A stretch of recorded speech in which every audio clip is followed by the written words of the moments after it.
Guys, so I am back today and I am going to do two cutting boards. I did two yesterday. They are on the windowsill. Still drying. They're a little soft yet, so I want them to lay there for a good while yet. So I figured I'd come on and video this and so you guys can see how I do these. These are my forms, my molds that I have, and so it's pretty simple. I've already added some dragonflies on this one, some butterflies on this one, and then I'm going to put some flowers. I just have dried flowers. The drier stuff can be when you use it, the better. It just works better that way. If you can use more dried out stuff, the more moisture that's in it, the more air pockets you're going to get in it and stuff like that. So it's better just to make sure you use really good dried out stuff. I get a lot of these on Amazon. I can send the links for those. I really don't have any particular order that I'm laying anything, so I just figured I'd add just a little bit more color since this is butterflies. Just add a few, some flowers, a little bit of greenery here. Let's see, let's replace that one with this one here. That way we get the greenery and the flowers without taking up too much space.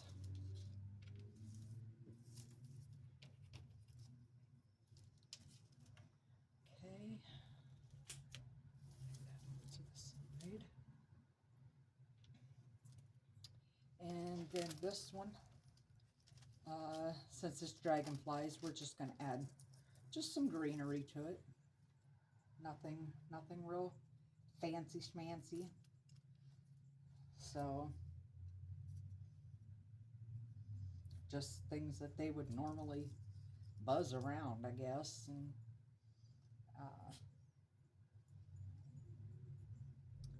yeah, just kind of decide where you want to place everything. And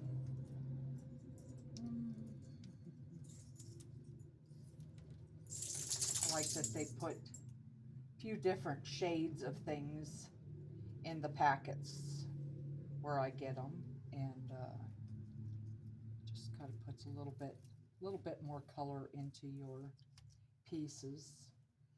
Like I said, I'm just kind of randomly laying stuff. I have no set anything. You know, it's just kind of going with the flow. I don't like how that one's bubbling up on me there.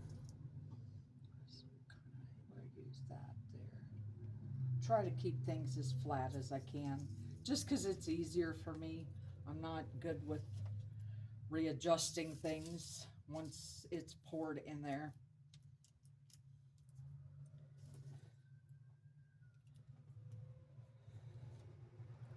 Okay, now I have two. Let me see if I have. Hopefully this is a pair of gloves, because I, of all things, forgot to get me another box of gloves, which is a very smart thing to wear while you are doing this, because yeah, you can get pretty sticky with this kind of stuff. And it's very easy. I've gotten it in my hair already because I forgot I had it on my hands. And yeah, I've just made a big old mess with things already. So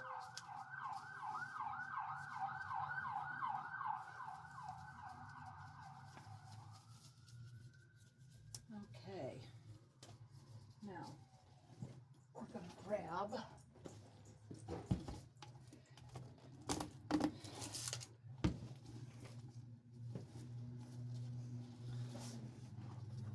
part A. Now the kind I use here is craft resin, epoxy resin, crystal clear. That way, some of the resin that you can get can have like a yellowing to it. So I always try to make sure I get the one that says crystal clear. That way, you know, if you don't want any color in it, it just dries clear as glass and you don't have any issues with it. This is a 50-50 mixture. So each of these takes about 8 ounces, 16 ounces, I'm sorry. So my cups are 8 ounces that I have. I use cups with the measurements on it. As you can see there, just makes it a lot easier with your mixing. Yeah, I know there's people that use different measurements for stuff. I'm just, you know, they use scales to weigh, you know, how much you put in ounces wise, you know, like a 3-to-2 or, yeah, 3-to-2 mix or something like that. I'm just not that multi-talented as of yet. Maybe I'll get there eventually, but as of right now, I try to keep it as simple as absolutely possible. Like I said, I haven't been doing, in one of my other videos, I haven't been doing this for very long, so there's still a lot of things that I'm learning. I found out that the biggest thing with resin is mixing it correctly, getting your measurements correct, and mixing it thoroughly so you don't get cloudiness in it. And I have found out too that it is better to use a rubber or a plastic mixing thing. Some people use wood. I used to use the wood almost like popsicle sticks, and I found out that when you use the wooden sticks, you are more likely to get more bubbles in your resin. So I have found out that the silicone or rubber ones are a lot better with mixing. Just make sure you mix it for good 2 to 3 minutes at least. Like I said in one of my other videos, I do have a machine that gets out the air bubbles out of stuff, out of my resin. Right now, being that it's wintertime, I'm in a big building, so it is a little bit more on the chilly side in here.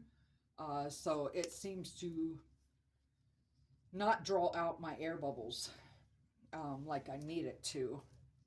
And basically, I've done a project and put it in my machine and my cups, and all it did was basically went from maybe 20-30 bubbles to about 1,000,000 bubbles, which is absolutely horrible. It was the first time of doing what I did, so I went ahead and poured it. One thing I hate to do is waste resin because it's not the cheapest craft to get into, but it is very fulfilling because you can. This is the thing that I have done that has held my attention the longest, because there's just 1,000,001 things you can do with it. Between jewelry, I've done jewelry and keychains and cutting boards and oh heavens, domino sets, all kinds of different things. I've got numerous molds in my stash, and I just keep adding to them. This is one I got the other day. It's let's see, like big horse head, and then it's got the little horse inside there. And then like I would use mica powder to dust like the mane and the tail of the horse, and then make the horse itself a different color than what the mane is, and it'll just pull that mica powder right out of there. And yeah, so the one, with these, what I'm doing today, um, I am using alcohol ink, and yeah, um, I will put the link to this as well, where I get these. I believe I got a lot of these off of Amazon as well. I might have got these off of Shein though. I get stuff from so many different places. Sometimes I forget which store I got what, but Shein is a really good, unless you do Temu. I'm sure Temu has some stuff too. They may be a little bit cheaper than where, buying them off Amazon or whatever. But you have to kind of be careful with what you get too. So you want to make sure you get a good product. I know there are several different kinds of resin. There's like tabletop resin, there's high velocity, viscosity. Sorry, I don't know a lot of the terminology yet. Resin that they use for different projects. And I just kind of use basic stuff. I don't get real fancy with anything until I get a little better at stuff. I've mentioned before, there's certain things that I want to kind of get into later, but I'm trying to learn things a little bit better before I let myself go after bigger projects. Hopefully in 2026, maybe things will step up a little bit, and maybe I'll be able to get into the bigger things that I want to get into. I've seen them do end tables, different things like that, which I actually have a mold for a table. I just haven't quite been brave enough to try that one yet. I'm still kind of sticking with the more smaller stuff. So I poured my first cup in, just kind of making sure it all comes down and covers everything. With the cups that I use, like I said, they're about 8 ounces. So each of these will take 2 cups. So yeah, I'll be mixing up like 4 cups of everything. And right now I'm just kind of trying to make sure stuff stays where I want it to and not float away. I've done other projects and thought I was okay. I waited a good while, made sure the air bubbles were popped, and come back later and find out that everything floated a complete different direction than what I really wanted it to be. So, okay, and then one second, I have, oh, right in front of my face. See what happens when you get old? You kind of lose track of things. This is alcohol. This is another way of getting rid of air bubbles out of things. This is they suggest you use a 90% or higher alcohol, and then I just give it a good spray. And then as those bubbles come up, they'll just continue to pop because of the alcohol. Once in a great while, after, which I'll show you after I get everything in here, once in a great while, everything will, you'll get, like, especially with some of your older molds, I've found out that you'll get air bubbles, especially around the edges, and you really have to work to get those out. Yesterday I found out with the other ones that I did, if I just take like a small thing here and just kind of go around the edges, that'll work those air bubbles up there, and just give them a good spray again. And so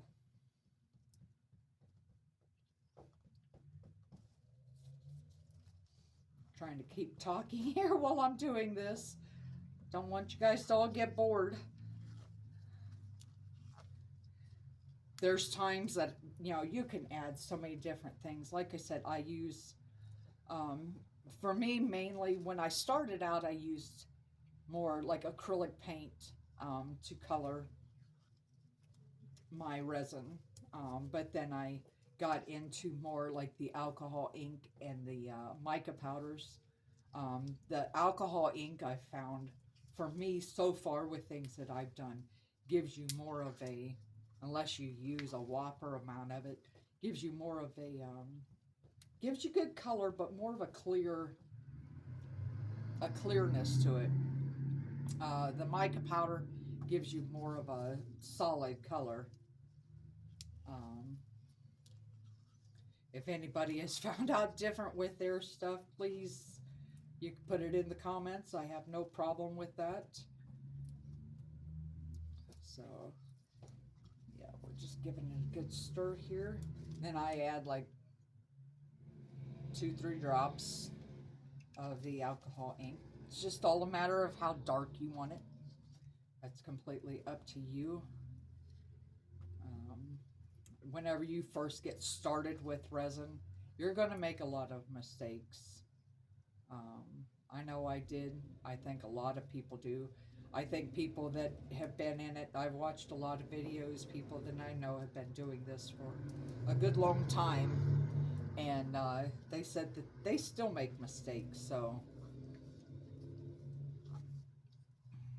everything's just kind of trial and error, and especially if you get brave and decide to try something new. You know, it's fun to try new things and just to see how they work out, and um, you know, that's kind of the fun of all of this.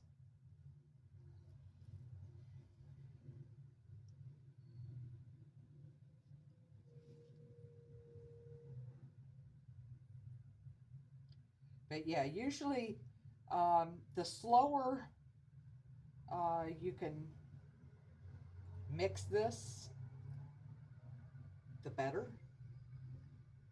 That way you're not adding a lot of air bubbles in there.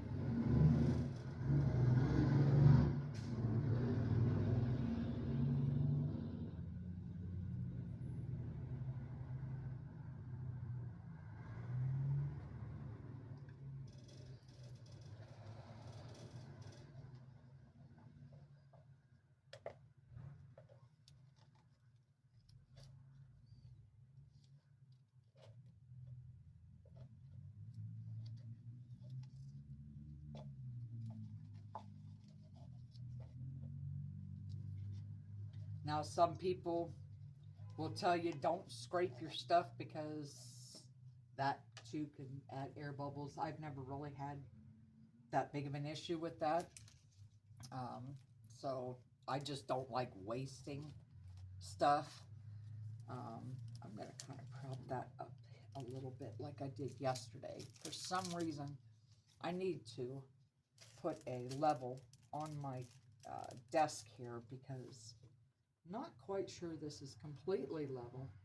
Seems to kind of be going up towards the top a little bit more than what I care for. So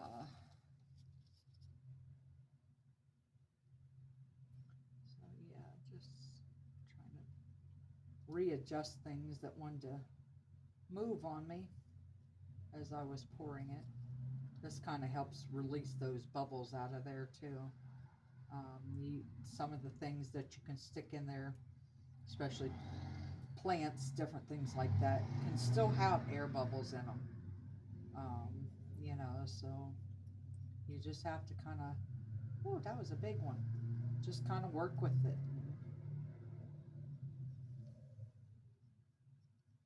It's all the fun in it. Now, the first two I did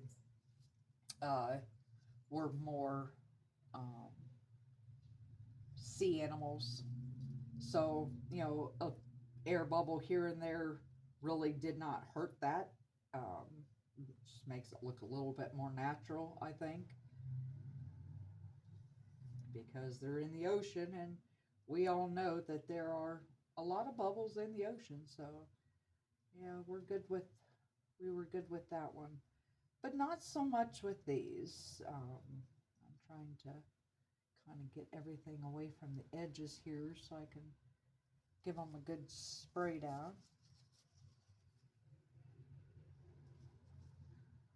And like I said, you know, you're not always going to be 100% perfect with every project you do, which is okay. You know, we're just human beings, so you know, really all you can do is do the best you can and kind of go with it. Kind of go with it. So once in a while, I end up, there we go, end up with a very stubborn bubble that just does not want to cooperate. Now, thank goodness I have to come back up later this evening and get my husband from work, and then he has the next couple days off for Christmas, so we like that. Um, so I can come back up real quick and kind of check on this, just to, I kind of got a whole line of bubbles right there for some goofy reason.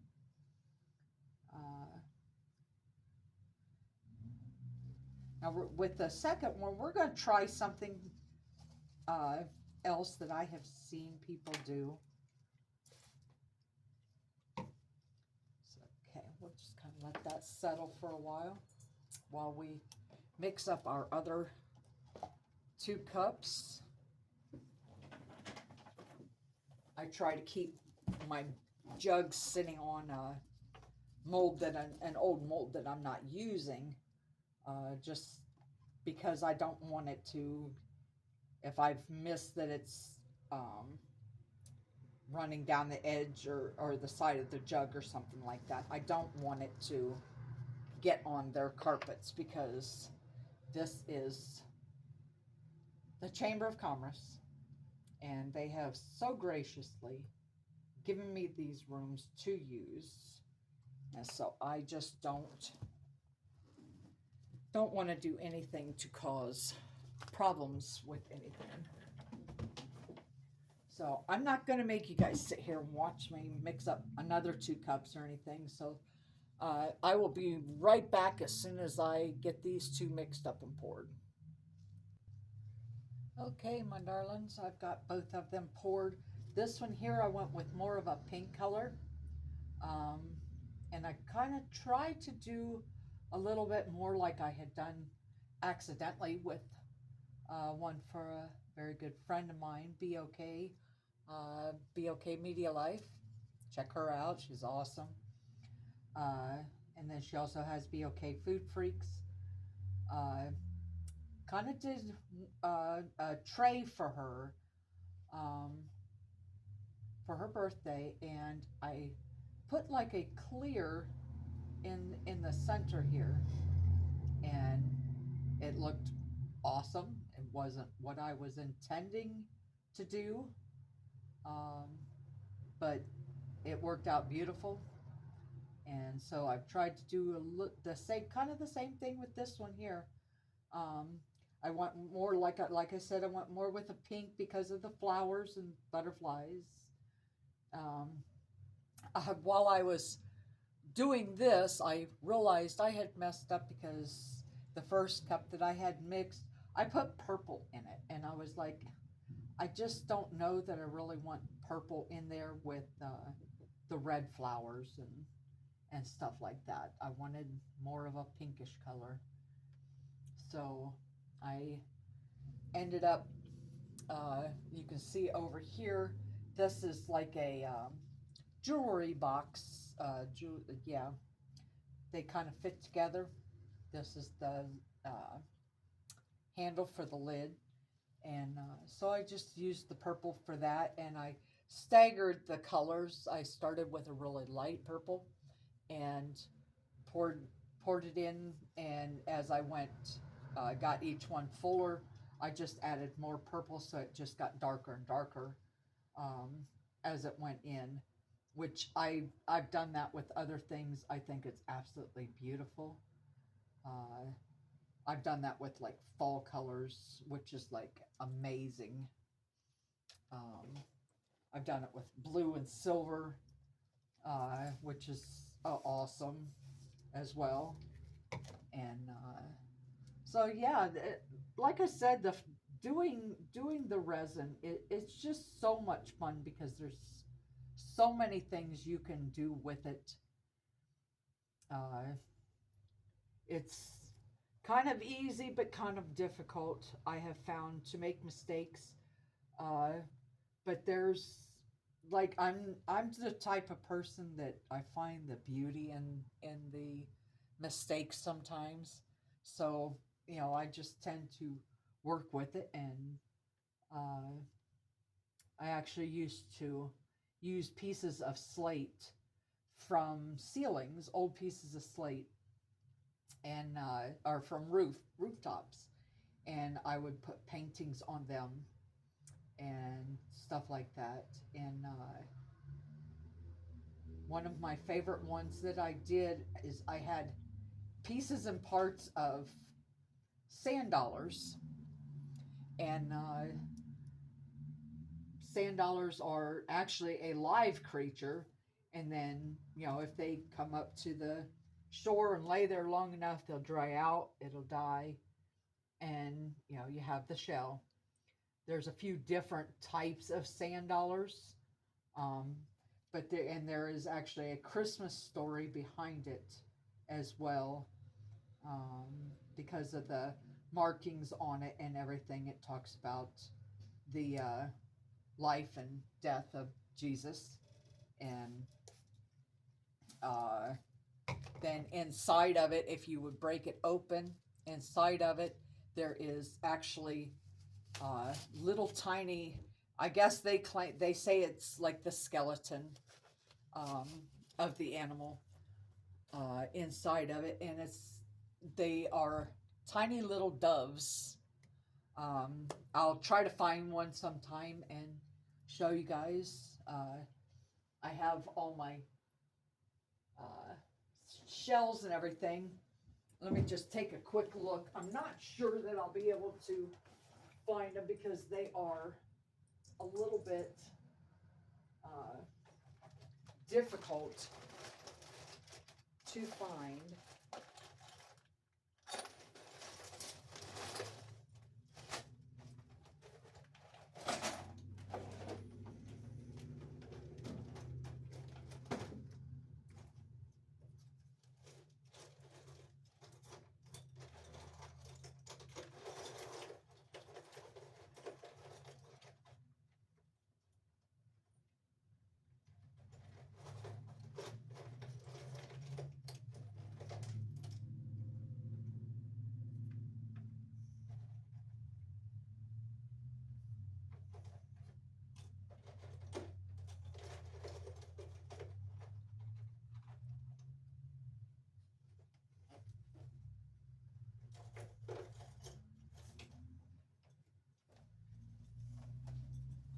Now, I did find them, surprisingly.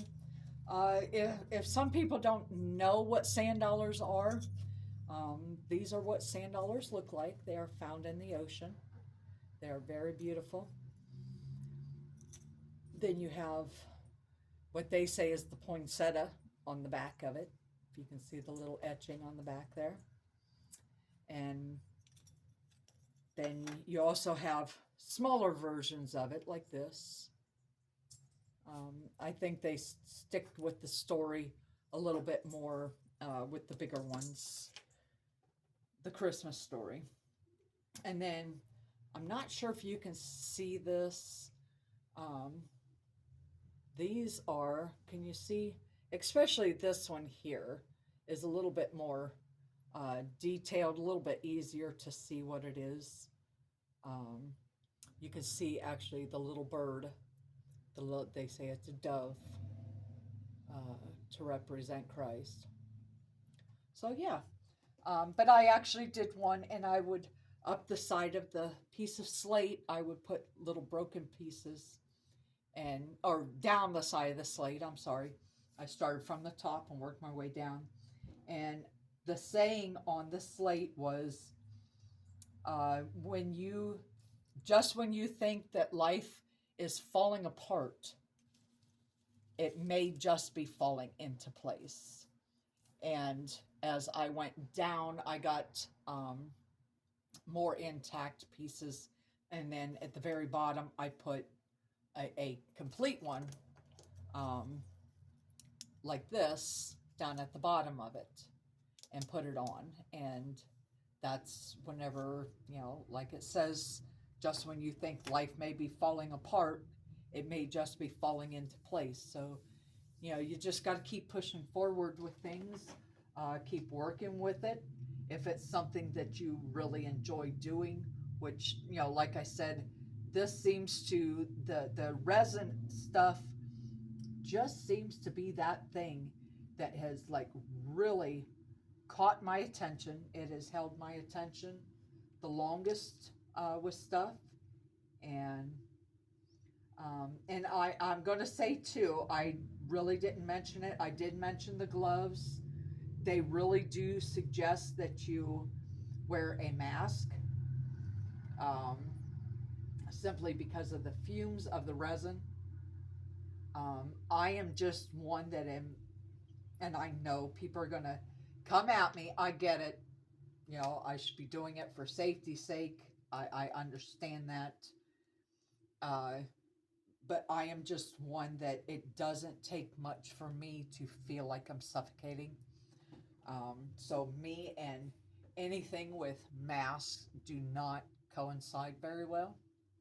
So I would suggest that you wear a mask for your own safety. I am going to say that, but I just have to do what I feel comfortable. I don't want to sit here and trying to enjoy a craft that I'm doing and feel like I'm suffocating and have to rush through it, because that's when you're going to make mistakes. So I do wear gloves. I usually have fans running to help with the fumes or anything like that. So yeah. So you leave these, as big as these are, I will leave these sit for 24 hours and come back. Like I said, the ones I poured yesterday, let me give you an idea of this is what I made yesterday. Just put the kind of holographic sea animals in there, and kind of went with a aqua blue color for my resin. But it's still, because it's cold in here, it is still a little bit soft yet. So yeah, I'm going to leave it sit another night, and I'll probably have to let these sit till after Christmas, which is fine, because the ladies that these are for Christmas won't be back into the office until probably Friday anyhow. So no big deal. So that'll give these a good couple days to really sit and firm up, and we should be good to go. So I hope you learned something. If you have any questions, just put them in the comments. Don't forget to thumbs up and subscribe if you like what I'm doing. Ask any questions if you have any. Thanks for being here, and Merry Christmas.